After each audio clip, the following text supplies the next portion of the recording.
Ko'p odamlar bir kun baxtli bo'laman deb yashaydi.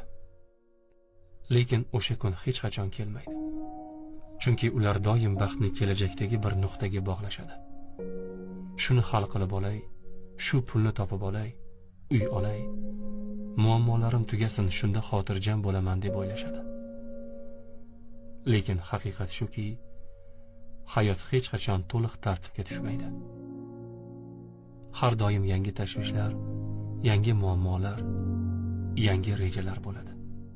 Agar baxtni nimadir to'g'rilanishiga bog'lasang, u seni umr bo'yi kutib yashashga majburlaydi. Lekin hozirgi onni his qilsang, bor narsalaring uchun shukr qilsang, hayotni qanday bo'lsa shunday qabul qilsang, kutilmagan paytda chinakam baxtni his qilishing mumkin.